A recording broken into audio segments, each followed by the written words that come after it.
improve in manufacturing and bringing scale and put money to work and create jobs, because that's a priority.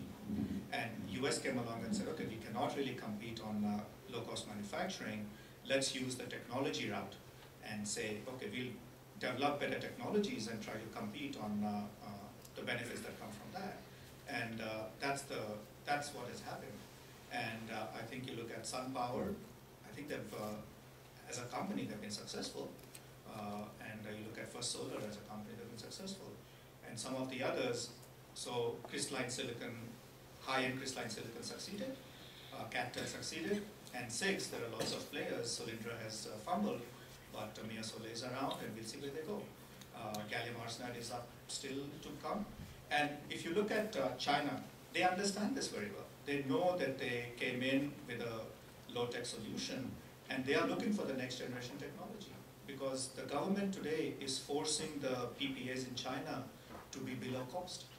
So if the Chinese companies make panels the way they are doing today, they cannot make money by supplying them to the farms in China, even China. So they have to get new technology. So there is a second chapter or a third chapter that will be written, and we'll figure out where it comes. I would agree with that. I think, you know, it's less an issue of subsidies than it is an issue of the collapse in polysilicon pricing. A lot of people that, I mean, I remember looking at these things 4 or 5 years ago and everybody, oh, polysilicon's up here. You know it's going to go back down, right? It's a capacity issue, right? Once there was enough capacity, and you knew the silicon prices were going to come back down. One of my best friends was in Hong Kong selling polysilicon for MEMC at the time, and he was loving life. I mean, there's all these Chinese guys that are dying for silicon, and he'd get prepayments, put them on allocation, and then at the end of the quarter call them up and say, we're not shipping to you. And they hated him. And he was like, okay, I'm going to do this for like 18 or 24 months, and then the silicon prices are going to collapse, and then I'm going to go get another job. And he's a really nice guy, but he really had quite a lot of fun with a lot of really angry customers. But it was the collapse in polysilicon prices. It was just this huge manufacturing capacity and scale that the Chinese companies put into place. And then they're brutalizing each other. I mean, they're not making any money at all. They've destroyed the industry as far as a profit center. And that will need to settle itself out. A bunch of these companies are going to collapse. They're going to get picked up by, you know, there's going to be consolidation. You know, we are fortunately not directly invested in the solar space, but we certainly follow it. And that would be my read on kind of what happened. And there will be other technologies that come up, and things, the industry will continue. And yeah, but you know, the flip side is that the people that are downstream of that are loving it. Yeah. You know, they are now able to make businesses that are really profitable. Yeah. So you can now get 50% gross margin doing very clever plays using these really low-cost, very affordable panels. Yep. And that goes back to what Gopal was saying. The prices have come down, and it's not the end yet. So, you know, if anybody comes up with a plan for photovoltaic panels or whatever at 25 cents, it's only a matter of time before you get there. You know, it's ridiculous today to think that it'll be 25 cents, but they'll get there. You know? Ridiculous to think it'd be in a box. Yeah, I mean, it was $10 3 years or 4 years ago, right? Installed on your bought on your roof. Now it's a commercial is $250. All right, Eric. We have time for 2 more questions. Yeah, question.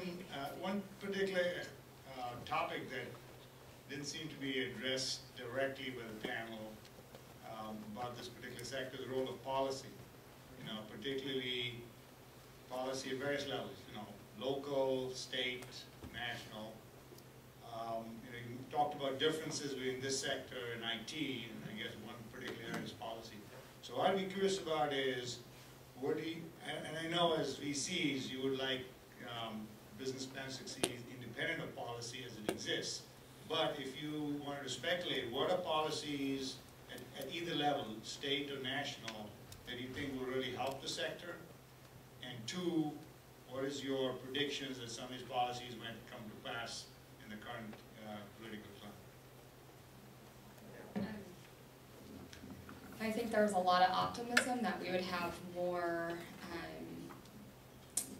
changes in policy over the last 2 years. And I would say now most people believe that nothing's going to happen on a federal level and are looking at the states. That's in the U.S. say another thing that's overlooked but was talked about quite a bit last year is, and I get so irritated with my partners from other sectors who say, well, solar's only going to exist because of subsidies. Well, coal only exists because of subsidies. We have a whole railroad in place that was built for it, and as well as obviously what we're doing with oil and gas and taxes. So I don't think that this country will get it together enough with the current political situation to get anything done on a federal level in terms of a cohesive energy policy. We've never had one. I don't think we'll make a lot of strides, but I do think we'll see it more and more at the state level. And I actually think a lot of change over decades in this country has happened because it's happened at the grassroots, and then that eventually got collected up into the federal. And so I think as you'll see more and more people push at the local level who are sick of not being able to, fish out of the rivers because of mercury from coal or whatever else, that will start to bubble up into policy, but I think that will take a very long time. I think luckily we're internationally, like has been said multiple times, this is not just a local U.S. And so as prices here, for instance, someone had talking about pricing, our solar companies to get started, we're going to look for areas where we can get higher prices as we get down the cost curve, and that's probably not going to be in the U.S. to start. Yeah, I'd add to that to say that what we're looking for as investors are stable market conditions. Sometimes they can be provided by policy, but I agree with Bob here, Venrock does not make investments on the basis of policy or expected policy. We call that stroke of the pen risk. It's just one of the ones we don't take. But there are interesting proxies for policy that are taking off. My personal view is that the United States military can use its purchasing power to be an enormous customer to pull it ahead because it's a strategic buyer. It's not an economic buyer. What the Air Force, for example, requires in a jet fuel is domestic sourceability, not absolute economics. And Ray Mabus, Secretary of the Navy, has really created an enormous market for biofuels with his mandate that he wants the U.S. naval fleet to operate on biofuels, and our company, and they're willing to adopt technology. Like, think of all the things the military has, right? It's a non-economic buyer, has a highly skilled workforce. Like, I know energy technology can often be dangerous, but they play with a lot more dangerous, things in their daily jobs. So that's proven to be an interesting place. In electric vehicles, China has the most aggressive federal policy because, like they did with solar and wind, they've decided that electric vehicles and the batteries that power them are going to be strategically important technologies for that country, and so there is an unnaturally strong market pull towards adopting electric vehicles in public transportation. And a company I invested in is headquartered in Redwood Shores. It's an American company, but the entrepreneur was skilled enough when he detected those winds of change, and he's born in Hong Kong, so he has some cultural background and ability to do business in that country. He pivoted the company on a dime and really was able to grasp an early position there. So to a point I think Neddy's made a couple times, it's a global market out there, and some countries have more stable policy than the United States. Great. Just two real quick points.